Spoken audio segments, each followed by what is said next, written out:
인사 한번 나눠주시기 바랍니다.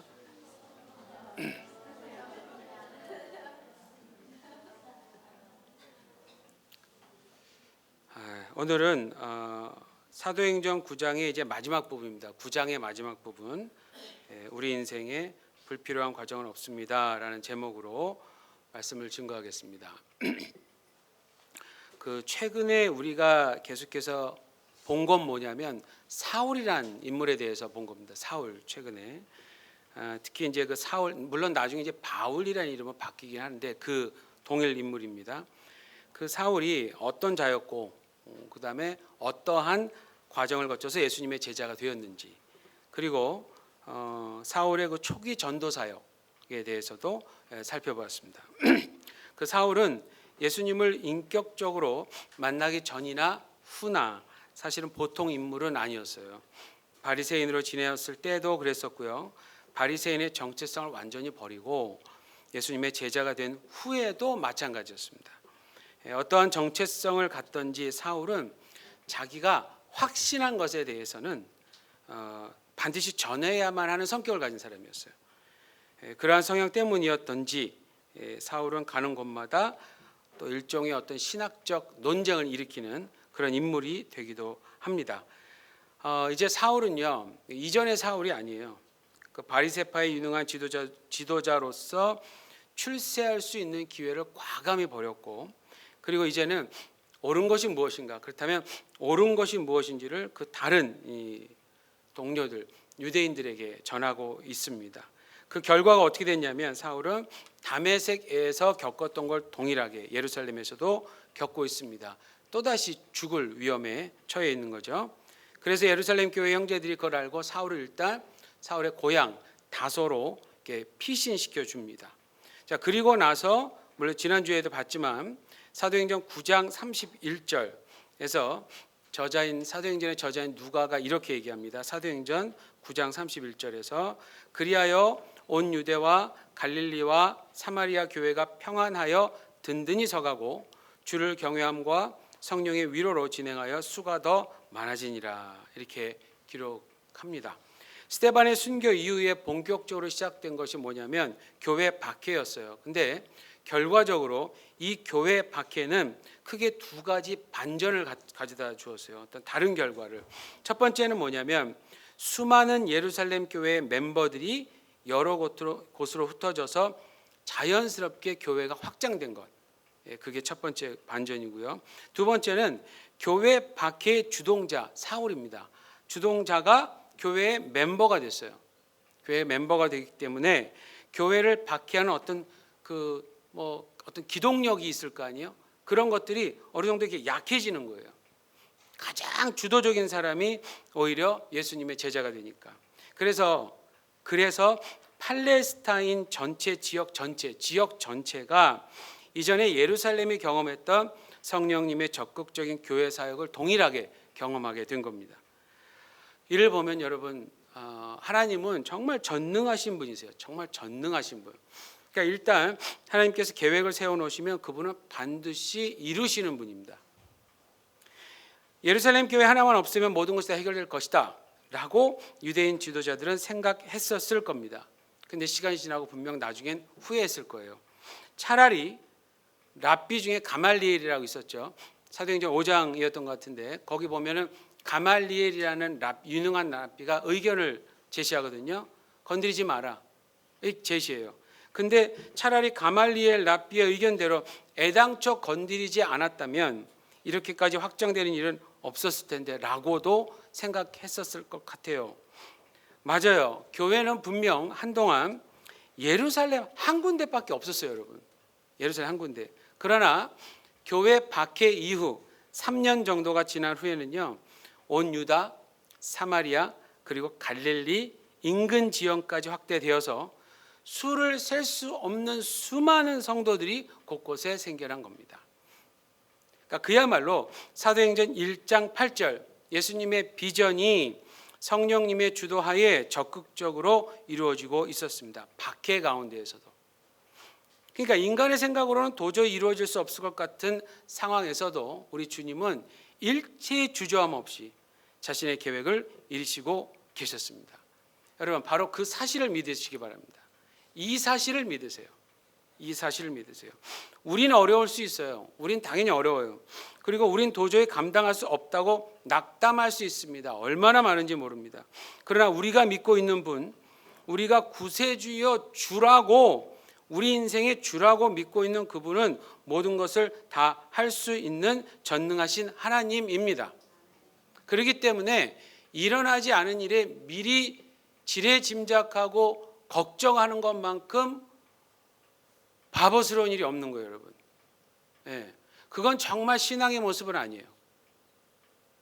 그렇다고 너무나 막 그냥 막연하게 자신감을 가지라는 얘기는 또 아니에요. 어쨌든 고민은 하는 거는 이건 진짜 이거는 불신앙이에요. 그러니까 정말 잘 생각하셔야 돼요. 진짜 고민다운 고민은 따로 있어요. 진짜 고민다운 고민은 따로들 있습니다. 그러나 하지 말아야 될 고민이 있어요. 그건 안 해야 돼요. 그건 안 해야 돼요. 하나님의 일에 대해서 우리 인생을 정말 좌지우지하시는 그 주님이 계시는데 우리가 어떤 다른 일을 가지고 고민한다라는 것은 사실 시간 낭비입니다. 시간 낭비예요. 그러니까 고민하지 마시고 고민이 되려고 할 때마다 이 사실을 제발 믿으세요. 그래, 내가 믿고 있는 하나님은 전능하신 하나님이다. 전능하신 하나님. 자, 사도행전 9장 31절의 말씀과 관련해서 한 가지를 더 생각해 보겠습니다.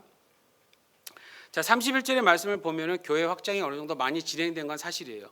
근데 사도행전 1장 8절의 말씀과 비교해 볼 때는 교회 확장에 있어서 아직도 언급되지 않은 부분이 있긴 있습니다.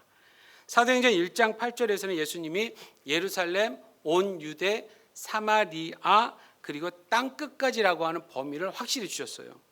근데 예수님께서 언급하신 이 지명을 단순히 지리적인 장소로 이해하지 않고요, 인종이나 민족적인 개념으로 이해한다면 이 구절을 어떻게 설명해야 할까요? 자, 먼저 예루살렘과 온 유대는 유대인들이 살고 있는 곳이었죠. 그리고 사마리아는 비록 혼혈 민족이었지만 유대인과 전혀 관계없다라고는 말을 못해요. 그렇죠? 그렇다면은 사도행전 1장 8절 이후에 전개되었던 역사를 볼 때 지금까지 우리가 본 기록에서는 주로 유대 민족과 관련된 사람들만이 예수님의 제자가 된 겁니다. 주로 유대 민족과 관련된 사람들이. 자, 그렇다면 예수님께서 말씀하신 땅끝까지에 해당하는 사람들은 누구를 말하는 걸까요? 누구를? 쉽게 말한다면 유대인이 아닌 모든 사람들, 유대인이 아닌 사람들 모두라고 말할 수 있고요. 그걸 그 당시 유대인의 입장에서 말한다면 그게 이방인이에요.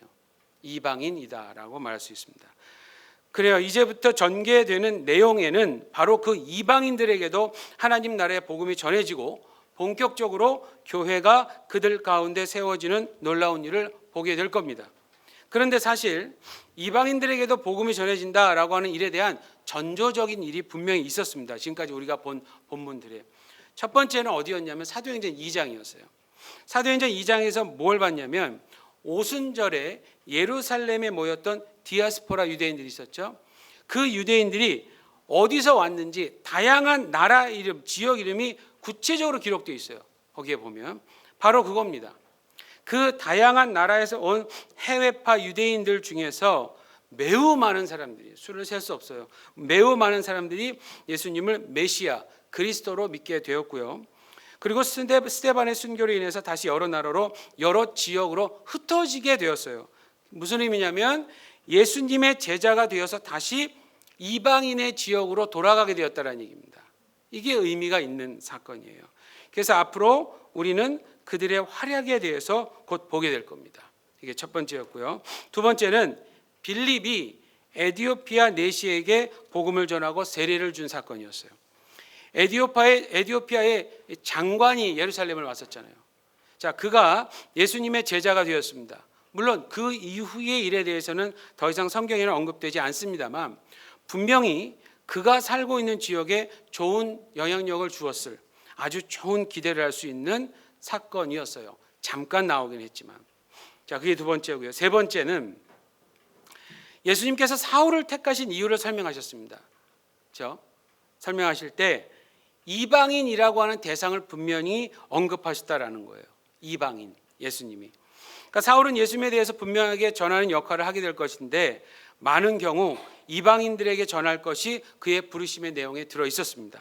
그렇기 때문에 우리는 이미 비록 부분적이지만 이방인에게도 하나님 나라의 복음이 전해질 것을 어느 정도 예측할 수 있는 사건들을 본 겁니다. 그러한 가운데 우선 지역적으로 예루살렘에서 시작된 예수님의 교회가 박해와 함께 그 지역을 중심으로 확장되어 가면서 유대 문화가 지배적인 지역에는 어느 정도 교회가 세워지게 된 겁니다. 그래서 이제부터는 유대 문화를 넘어서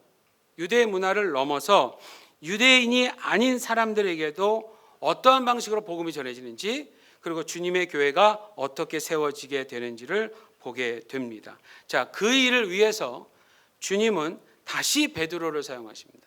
베드로를. 오늘 읽었던 본문 32절을 한번 보십시오. 32절. 자, 베드로가 여러 지역을 방문한 거예요. 여러 지역을 이렇게 순회하면서 순회 사역을 한 겁니다. 방문을 하면서 어디를 방문하냐면 룻다라는 곳도 방문하게 됩니다. 특히 사도행전의 저자인 누가가 베드로가 룻다에 사는 성도들에게도 내려갔더니라고 이렇게 말했어요. 그게 무슨 의미입니까? 룻다에도 성도들이 있었다, 교회가 생겼다라고 하는 의미입니다. 그러니까 스데반의 순교 이후에 흩어진 성도들에 의해서 룻다에도 이미 교회가 있었다라고 하는 겁니다. 그리고 여기서 우리는 또 뭘 보냐면요, 사도 베드로가 어떠한 일을 하고 있었는지를 보게 돼요. 흩어진 예루살렘 교회의 멤버들로 인해서 곳곳에 세워진 교회들을 지속적으로 방문하는 일을 하게 된 거예요. 특히 여러분, 베드로의 부르심에는 어떠한 내용이 있었는지 한번 기억해 볼 필요가 있습니다. 그의 부르심의 내용에는 반드시 예수님의 양으로 비유되는 성도들을 돌보는 일이 포함되어 있었어요. 요한복음 21장 15절에서 17절을 보면 예수님이 3번이나 물으시면서 내 양을 돌봐라 치라라는 이런 말을 하는 부분이 있죠. 그래서 예수님께서 베드로에게 그러한 일을 명령한 것이 기록되어 있어요. 그러니까 베드로에게 있어서 여러 지역에 흩어져 있는 성도들을 돌보는 일은 너무나도 중요한 사역이었습니다. 왜냐하면 성도는 주님을 다시 만날 때까지 계속해서 하나님의 말씀을 배우는 일을 멈춰서는 안 되기 때문에 그렇습니다. 흩어져 있다 하더라도요, 그렇기 때문에 이전보다 배우는 일이 그 배우는 기회가 좀 더 어려워졌다 하더라도 그래도 반드시 배워야 해요. 사도들이 흩어져서 다니면서라도 좀 시간이 걸리더라도 그래도 배워야 하는 겁니다. 그래서 베드로가 여러 지역을 순회하는 거예요. 그리고 가르치는 일을 계속해서 감당하고 있었던 겁니다. 그런데 그러한 일을 감당하고 있는 베드로가 방문한 지역이 여러 지역이 있었을 거 아니에요. 여러 지역 중에서 오늘은 두 지역이 언급되고 있어요. 두 지역. 하나는 조금 전에 말씀드린 룻다이고요. 두 번째는 욥바입니다. 자, 그곳에서 베드로가 어떤 일을 경험했을까요? 룻다에서는 8년 동안 중풍으로 인해서 누워만 있었던, 걷지 못했던 애니아라는 사람이 있었어요. 그 사람을 치유해 주는 일을 경험했고요. 근데 이 애니아라는 그냥 사람 이렇게 나옵니다. 그러니까 이 사람이 지금 교회 멤버인지 아닌지 그건 잘 나오지 않았어요. 근데 욥바에서는 분명히 성도라고 나와요. 다비다라고 하는 성도가 나오는데 이 사람이 평소 구제와 선행을 참 많이 했어요.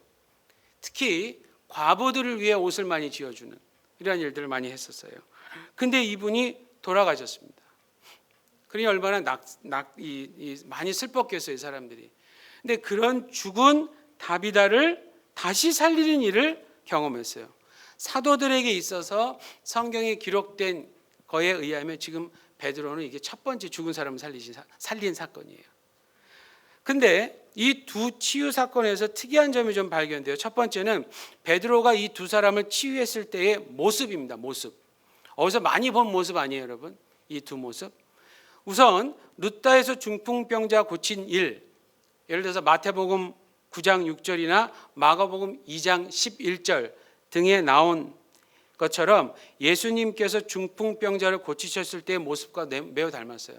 일어나서 누웠던 그 침상을 들고 가라는 거죠. 그리고 욥바에서 죽은 자 살릴 때의 모습, 예를 들어서 마가복음 5장에 보면 거기 자세히 기록되었는데요. 회당장 중에 한 명이 누구였냐면 야이로라는 사람이 있어서 야이로. 딸이 죽었어요. 이 죽은 딸을 예수님이 살렸습니다. 그 예수님이 살릴 때의 모습과 베드로의 지금 이 모습이 거의 똑같았어요. 거의 똑같아요. 사람을 내보낸다든지 뭐 이런 모습들. 자, 이게 첫 번째 특징이고요. 두 번째 특징은 뭐냐면 베드로가 자신의 능력을 의지해서 고치는 것이 아니고요. 철저히 예수께서 고치신다라는 사실을 의지해서 고쳤다라는 거예요. 당연한 얘기지만 이거 어떻게 했느냐? 34절에서는 말로 얘기했어요. 예수 그리스도께서 너를 낫게 하신다. 그냥 예수의 이름으로 나라 이렇게 안 하고요. 어떠한 한 사실을 분명히 언급을 하는 거예요. 구체적으로. 그리고 요바에서는 40절을 보시면 사람을 다 내보내는 거예요. 이게 집중이 안 되는 겁니다.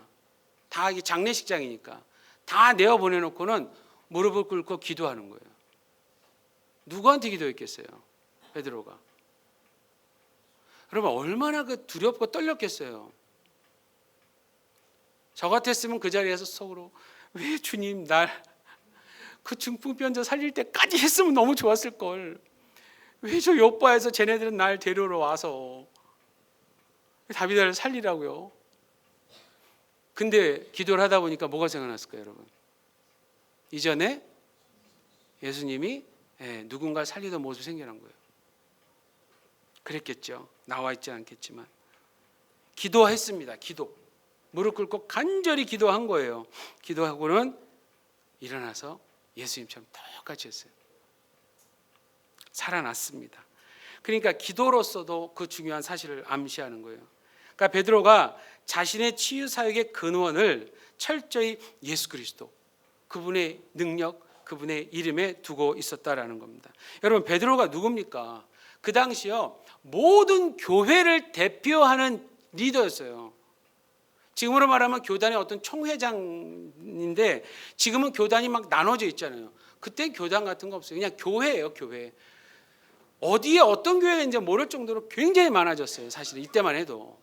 근데 그 모든 교회를 대표해서 베드로는 정말 중요한 지도자였어요. 그리고 뿐만 아니고요. 오래전부터 다양한 표적과 기적을 행했던, 사실 치유에 있어서는 전문가 아니었겠어요? 전문가? 그럼에도 불구하고 그도 역시 예수님을 의지해야 했던 제자였습니다. 제자.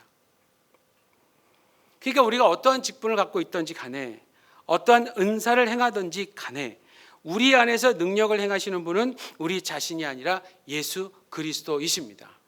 아멘. 그러니까 얼마 전에 이 지난주였던 것 같아요. 지지난주였나 보다. 이 관동 지역 우리가 얼라이언스 철시 네트워크 목사 모임 있잖아요. 거기에 여러분 혹시 들어보셨는지 모르겠지만 Alliance World Fellowship이라는 게 있어요. 앞자를 따서 AWF라는 게 있습니다. 여러분 인터넷에 치시면 나오는데 거기에 이사장이 오셔서 말씀을 전했었어요. 이 AWF는 뭐냐면 전 세계에 있는 얼라이언스 교회가 무지 많거든요. 이 얼라이언스 교회들을 서로 연결해서 가능한 한 선교를 위해서 서로 협력하는 그런 거를 돕는 기관입니다. 근데 현재 이사장으로 계신 분이 주라 야나히가라라고 하는 일본인 목사님이세요. 근데 이분이 브라질에서 주로 사역을 하셨고요. 또 일본에서도 브라질 사람들을 위한 목회를 하셨었어요. 영어도 잘하시고 일본어도 당연히 하시고 물론 뭐 브라질 말도 하시겠죠. 자, 그분이 하셨던 말씀 중에 가장 인상적인 부분이 하나 있었습니다. 그날 말씀 들을 때. 여러분 그 주보 맨 앞 커버 페이지 맨 앞장에 보면은 얼라이언스 교회 교리 중에서 가장 중요한, 그러니까 얼라이언스 교리를 딱 일목요연하게 표현해 놓은 게 있습니다. 그게 사중복음이라는 게 있어요. 그래서 복음서의 내용을 4개의 주제로 요약을 해놓은 겁니다. 예. 자, 그게 있는데 그날 그 목사님이 이런 말을 말씀하셨어요. 그 중에 신유의 주 예수 그리스도 있죠. 신유의 주, 치유의 주님 예수 그리스도라는 얘기잖아요. 그거를 얘기하시면서 많은 사람들이 이걸 볼 때 예수 그리스도라는 이름보다는 신유라고 하는 결과에 더 많은 관심을 갖는다라고 말하셨어요. 어떻게 보면 당연할 수도 있을 것 같은데, 당연히 많이 본 모습일 것 같은데도 그게 그날 저한테 상당히 인상적이었습니다. 그리스도가 없이는 여러분 신유를 기회 대할 수 있을까요? 없잖아요. 없는데도 불구하고 사람들은 병이 낫는 것에 더 관심을 갖는다라고 말하면서, 그러다 보니까 어떻게 되냐, 그리스도 중심의 신앙생활이 얼마나 중요한가, 이걸 자꾸 잊어버릴 수 있다는 거예요. 그리스도 중심의 신앙생활. 그래서 그걸 다시 한번 강조하신 겁니다. 맞아요, 여러분. 오늘 본문에서 베드로가 바로 그 점을 분명히 보여준 겁니다. 당연히 병이 나오면 좋지 왜 안 좋겠어요. 그런데 예수님과 상관없이 병만 낫는 것은 결코 좋은 소식은 될 수 없어요. 좋은 소식은. 예수님과 상관없이 병만 나으면 그는 앞으로도 예수님에게는 관심을 두지 않을 수가 있습니다. 사증복음에 나와 있는 거듭남이라든지 성화라든지 재림이라든지 신유이든지 간에 복음에 있어서 가장 중요한 핵심은 뭡니까? 예수 그리스도예요. 예수 그리스도. 그걸 반드시 잊지 마시기 바랍니다. 예수 그리스도. 자, 그리고 세 번째 특징은 오늘 이 두 가지 치유와 관련해서 어떠한 결과가 나타나는지 한번 보십시오. 두 번째 거와 이렇게 연결되는 부분입니다. 35절과 42절이에요. 베드로를 통해 나타났던 치유 사건으로 인해서 룻다와 샤론, 다 비슷한 게 있는 도시인데요. 그리고 욥바에 살고 있던 수많은 사람들이 예수님을 알게 되고 믿게 된 거예요. 최소한 그 기적을 보았던지 들었던지 했던 자들은 모두 예수님의 제자가 되었다는 얘기입니다. 지금 굉장한 일이 벌어진 거예요. 이 인원수를 기록을 못해요. 몇 명인지 파악이 안 되니까.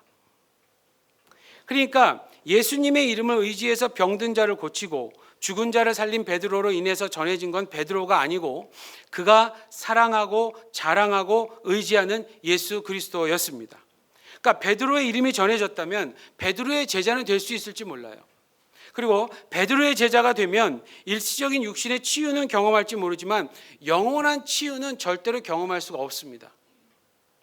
육신의 질병에서 치유되는 것보다 훨씬 더 중요한 것이 있어요. 그건 예수님을 만나는 겁니다. 인격적으로 만나는 거예요. 만나서 그분을 통해서 창조주 하나님과 영원한 관계를 회복하는 일이고, 하나님이 삼위로 존재하시기 때문에 성령님과 함께 날마다 동행하는 일이죠. 그런데 다행히도 베드로가 머물고 있었던 지역에서는 신유의 주이신 예수님이 높임을 받으시는 일이 생기게 된 겁니다. 교회와 관련된, 그리고 성도와 관련된 모든 사역에는 바로 이러한 결과가 있어야 하는 겁니다. 신유 자체가 높임을 받는 게 아니라 신유를 행하신 예수님이 높임을 받는 일이 반드시 일어나야만 하는 거예요. 제가 처음에 한국에서 교회 다녔을 때 많은 분들이 이 치유의 은사가 있는 분에게 와서 이제 기도를 받는 모습을 이제 몇 번 목격을 했어요. 참 신기하다. 이렇게 막 기도를 해주시고 그래요. 그러면서 무슨 말을 제가 들었냐면, 지나가는 말로, 어디 가면 어떤 분이 기도해 주는데 그 기도하는 기도가 참 용해. 여러분, 이 표현을 좀 우리 정도 좀 되면 좀 이렇게 좀 수준 높게 좀 썼으면 좋겠어요. 이게 무슨 점쟁이도 아니고, 이런 얘기는 점치는 분들도 들으면 기분 나쁘실 거예요. 네. 용하긴 뭐가 용해요? 그 사람이 고쳤습니까? 아마 여러분들도 그런 얘기 많이 들으셨을 거예요. 어느 분이 어떤 은사가 있으니까 가서 한번 그분한테 기도받아봐. 기도를 누구한테 받아요 도대체? 그 사람이 기도를 나에게 해줘야지, 해주는 거 정도지. 무슨 그 사람이 무슨 용가리 통폐라고, 이것도 수준 있는 얘기는 아니지만, 그러니까 뭐가 신앙이고 뭐가 성경에서 하는 얘기인지를 구분도 못하면서 그냥 눈에서 확 드러나는 이야기들만 그렇게 그냥 더 이렇게 부각해서 얘기하는 거예요. 우리 어제부터 이제 그 생각 공부 다시 이제 셰퍼드 라이프라는 교재의 4권을 시작했지만, 거기 1단원에 뭐가 나왔냐면 왜 예수님이 자꾸 사람들을 피하실까, 이 얘기가 나오거든요. 그 원인이 그거였어요. 사람들이 자꾸 예수님을 다른 어떤 목적으로 이용하려고. 하는 이 모습이 나와요. 여러분, 예수님이 우리한테 병만 고쳐주러 오셨어요? 병의 원인이 되는 원인을 해결해 주시기 오신 거예요. 죄의 문제. 병은 대부분 다 그것 때문에 오는 거예요. 이 세상이 죄로 타락했기 때문에 예를 들어서 환경은 깨끗하게 창조됐는데 인간의 죄 때문에 뭔가 만드는 사람들이 불법적으로 만들고 이러다 보면 공기도 안 좋아지고 자동차에서 배기가스도 안 좋아지고 공장에서 매연을 뿜고 이걸 만약 불법으로 안 하면 돼요. 그럼 우린 좋은 공기, 미세먼지 생각 안 해도 돼요. 고민 안 해도 돼요. 무슨 마스크가 1단, 2단, 3단, 4단, 5단, 6단 마스크 값만 비싸죠. 이렇게 쓰고 다닐 걱정 안 해도 된다니까요. 어디가 공기가 좋은지 어느 산을 찾아 헤매고 돌아다니지 않으셔도 됩니다. 죄 때문에 인간 그 죄 때문에 환경까지 공기까지 다 나쁘게 만들어 버린 거예요. 그리고 죄 때문에 서로 상심케 하고 낙심케 하고 화나게 말고 이러니 어떻게 건강해져요, 여러분? 이러니 어떻게 건강해지겠어요? 고민만 오늘 그 리빙 라이프 그 주일날 그 뒤에 보면은 항상 그 밑에 기도가 조금 나와 있어요. 그 우리나라 한국에 대한 어떤 기도 제목과 해외에 대한 기도 제목인데 한국에 대한 기도 제목에서 우리나라 뭐가 있었냐면 그 우리나라의 10%에 해당되는 분들이 전체 부의 42%를 차지한대요. 10%가. 그래서 OECD 국가 중에 우리나라가 불공정한 분배로서 하위권이야, 하위권.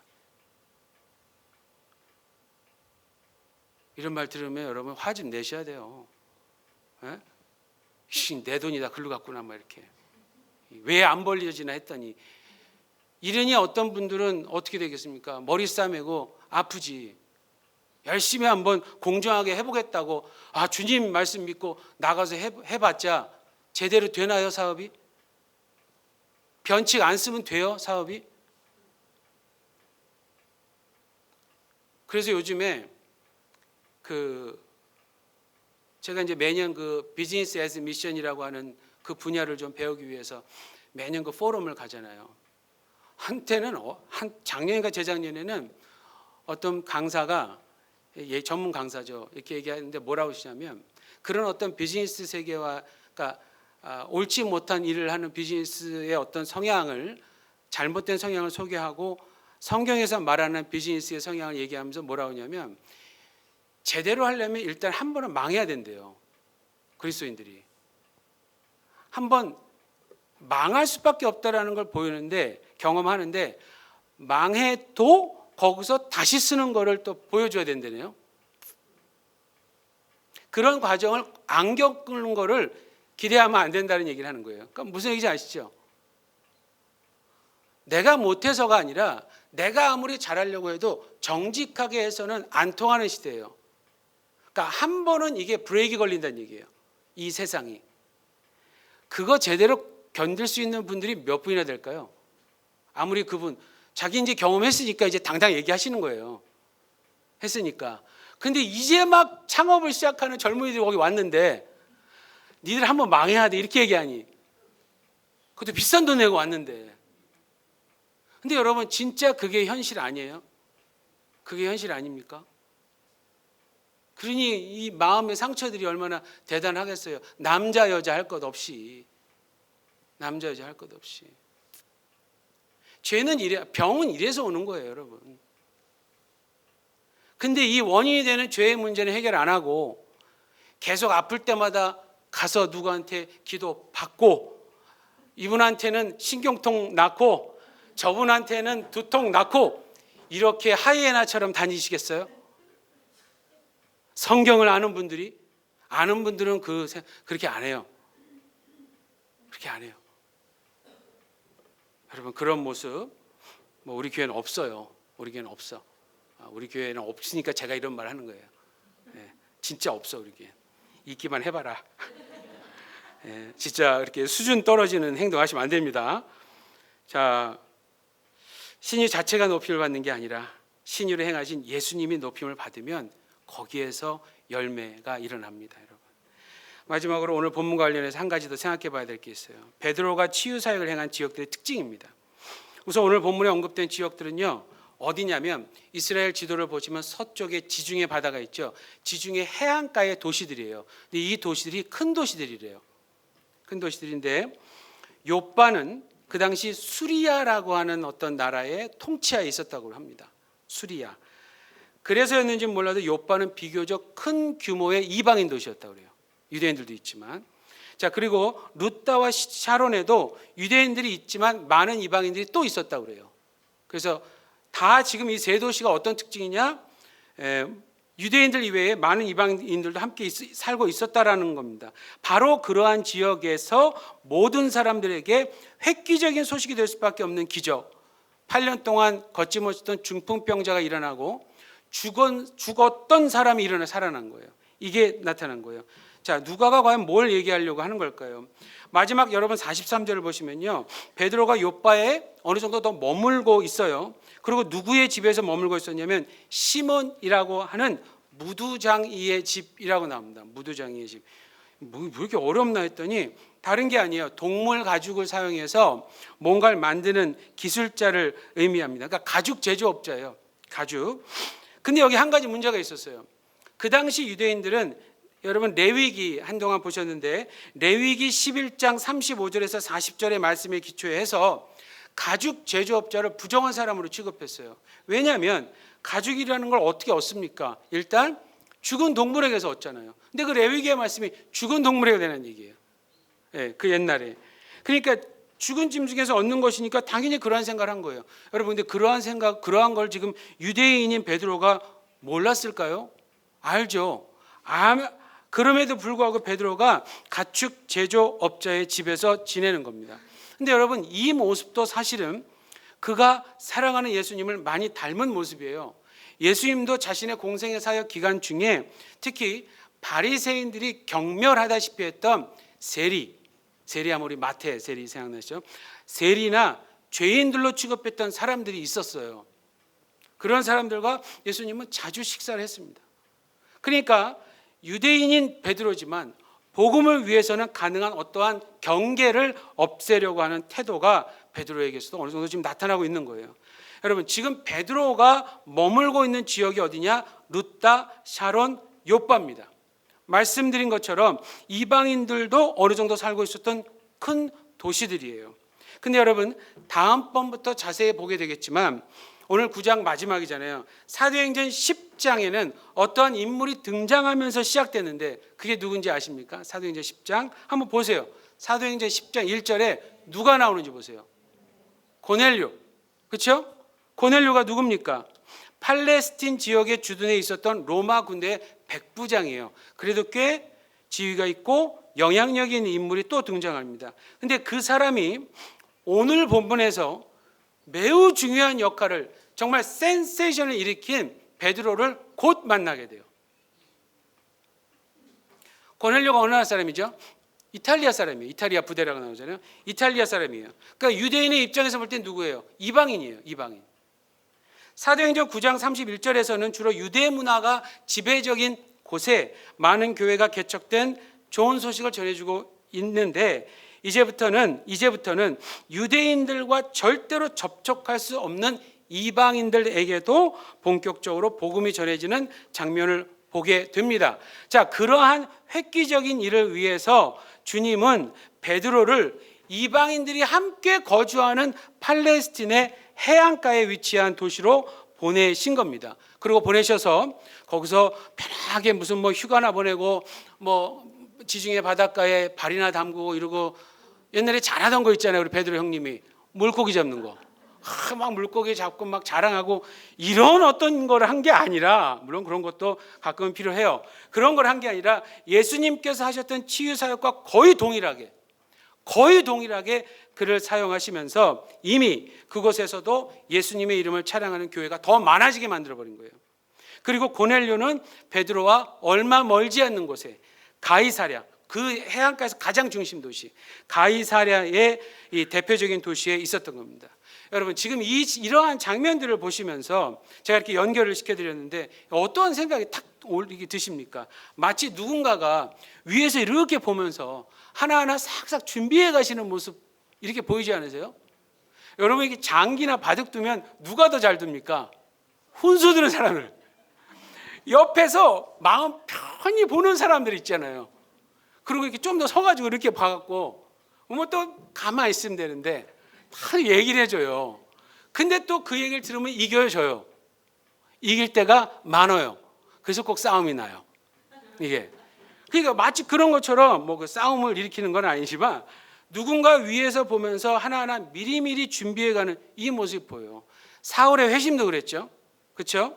그가 2번이나 죽음의 위협을 벗어난 것도 그랬죠. 그리고 오늘 본문에서처럼 베드로에게는 이전보다 좀 더 특별한 치유 사역이었어요. 근데 왜 굳이 지중해 해안가에 있는 도시에서 그러한 일을 경험했었을까? 전통적인 유대인들이 있는 데서 차라리 그런 어떤 죽은 자를 살리신 일을 또 했다면 여러분 더 많은 유대인들이 주님께로 돌아오지 않았을까요?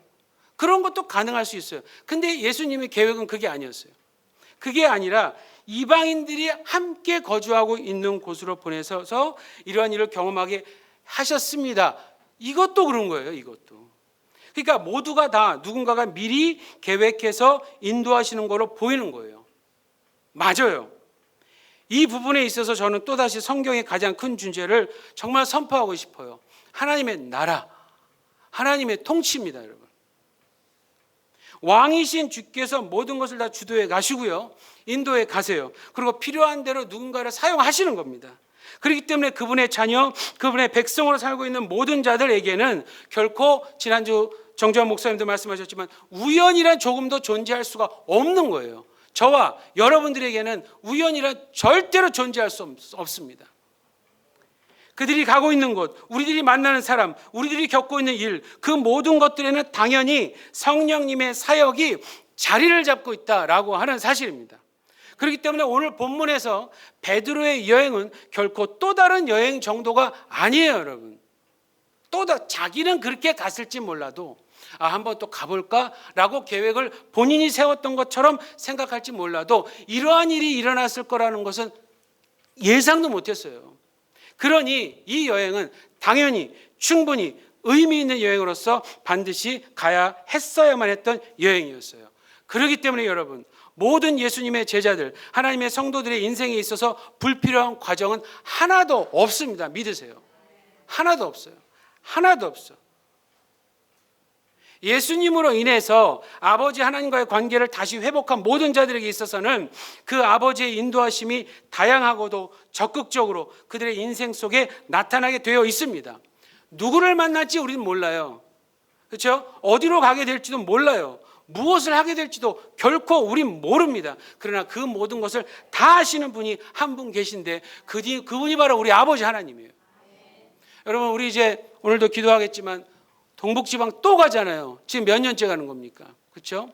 제가 오기 전에도 갔었었고 오고 나서도 이제 계속 매년마다 가게 되는데 여러분 이게 우리 그냥 언뜻 생각하기엔 또 가는구나. 그래 가야지. 늘 가왔기 때문에 이렇게 생각이 드세요? 아니에요. 하나님이 허락 안 하면 못 가요. 몇 명이 가든 어떻게 가든 가서 뭘 하든지 간에 그 지역에 하나님이 우리 교회를 사용하셔서 보내신다라는 것은 이건 우연도 아니고 우리의 하나의 계획도 아니고 우리가 늘 가야만 하는 어떤 습관도 아니에요. 쉬워서 가는 것도 아니고 어려워서 못 가는 것도 아니고 하나님이 우리 교회를 다루시는 가운데에서 없어서는 안 될 그분의 계획이기 때문에 오늘도 이번 해도 또 보내시는 거예요. 또 보내시는 거예요. 또 가서 누굴 만날지 어떤 일을 할지 어떤 결과가 날지 몰라요. 근데 여러분 잘 기억해 보세요. 매년 갔다 오면 갈 때는 좀 힘들어서 가기 싫어서 억지로 질질 끌려가는 어떤 녀석들도 있어요. 물론 꼭 형제만 있다는 거 아닙니다. 제가 자매를 그렇게 표현을 못해서 지금 못한 거예요. 근데 돌아올 때 보면은 솔직히 갈 때보다 다 깨끗하지 못해. 거기 뭐 씻는 것도 그렇고 여러모로 좀 그런 게 있잖아요. 뭐 고생들 하고 오니 뭐 또 길게 운전하고 오니 뭐 이렇게 뭐 이렇게 깔끔하게 하고 오겠어요. 근데 얼굴은 빛나요. 그 힘든데도 힘든 표정 하나 없어. 다 웃으면서 와, 웃으면서. 그러면서 만나자마자 하는 말, 아 이번에 너무 좋았어요. 작년에도 좋았대. 근데 또 좋았대. 여러분 이게 새로움이에요. 낡지 않는 새로움. 이게 우리에게 주신 새로움. 새로운 피조물이다라고 얘기할 때 그 새로움은 이 새로움이에요. 어제도 어떤 분이 성경 계속 봤는데 아 이런 게 있었나? 맞아요. 그런 게 있었어요. 그러니까 볼 때마다 새롭잖아요. 이 새로움, 낡아지지 않는 새로움. 이걸 계속해서 우리 가운데 경험해 주시게 해주시는 거예요. 이번에도 다른 기대 없어요. 하나님이 하실 것만 잘 우리가 쓰임 받고 오면 거기에 큰 은혜를 얻고 오게 될 겁니다. 하나님 주신 기회예요. 그렇기 때문에 우리의 자세는 어떻게 해야 됩니까? 태도. 하루하루 매 순간을 의미 있는 시간으로 여기면서 성령님의 음성에 민감하게 반응하면서 살아가야 한다라고 하는 겁니다. 오늘 본문에서 베드로가 겪었던 일을, 그리고 곧 그가 겪을 놀라운 일을 오늘날 우리도 당연히 겪어야 하기 때문입니다. 자, 여러분의 성경 로마서 8장 28절을 펴십시오. 로마서 8장 28절. 롬8 28 이렇게 외우십시오. 롬8 28. 꼭 무슨 2차 대전 무슨 누구 장군 이름 같지 않아요? 롬8 28 그렇게 외우세요. 이 롬8 28 읽고 우리 설교 마치겠습니다. 크게 한번 읽읍시다. 오늘 베드로가 겪은 일을 일목요연하게 자세하게 얘기해 주는, 자 로마서 8장 28절 함께 읽겠습니다. 시작. 우리가 알거니와 하나님을 사랑하는 자 곧 그 뜻대로 부르심을 입은 자들에게는 모든 것이 합력하여 선을 이루느니라. 아멘.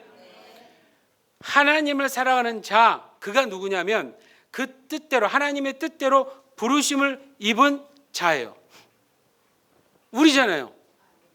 우리 모든 자래요. 우리들 모두에게 모든 것이 슬픈 일이든 어려운 일이든 아픈 일이든 좋은 일이든 이 모든 것이 다 어우러져서 결과적으로 무엇을 해주냐면 일본어 성경으로는요 유익을 준다는 거예요. 한국어 성경은 지금 선을 이룬다고 그러는데 좀 더 그게 더 구체적인 것 같아요. 우리에게 어떤 유익을 갖다 준다는 거예요. 유익을. 맞아요, 여러분. 그러니까 때로 고난이라 여겨지는 일들이 생각이 되면 기대하세요. 평범하게 아무 일 없는 것보다 훨씬 좋은 거예요, 여러분. 우리 그리스도인 삶에 있어서는. 이유 없이 뭔가 안 좋은 일이라든지 뭔가 이상하게 내 계획에 아닌 일이 일어난다 할 때는 오히려 여러분 눈을 밝혀서 정신을 일어나서 정말 앞으로 한번 쳐다보세요. 하나님 이제 뭘 하시려는가? 내 뜻하고 다른 놀라운 일을 행하시는구나. 기다리세요, 믿음으로. 우리가 알거니와 하나님을 사랑하는 자 곧 그 뜻대로 부르심을 입은 자들에게는 모든 것이 합력하여 선을 이루느니라. 아멘. 기도하겠습니다. 사랑의 주님, 사울을 주님의 제자로 만드시고 베드로를 통해 죽은 자도 살려내시는 기적을 보았습니다. 주님께서는 불가능한 일이 없음을 다시 한번 저희들 확인했습니다. 너무나 당연한 일이지만서도 사실은 너무나도 자주 잊어버리는 사실이기도 합니다. 다시 오늘 말씀을 통해서 우리 하나님의 전능하심을 확신합니다. 그 확신을 가지고 이번 한 주를 살아가기를 기도합니다. 우리는 모르지만 주님은 모든 것을 다 아십니다. 우리는 못하지만 주님은 모든 것을 다 하실 수 있으십니다. 룻다와 샤론과 욥바에 사는 많은 사람들이 주께로 돌아와 주를 믿었던 것처럼 이 시부야와 도쿄와 동북지방과 일본에 사는 많은 사람들이 우리를 통해 주께로 돌아올 수 있도록 인도하여 주시옵소서. 감사드리며 예수님 이름으로 기도합니다. 아멘. 다 일어나셔서 찬송가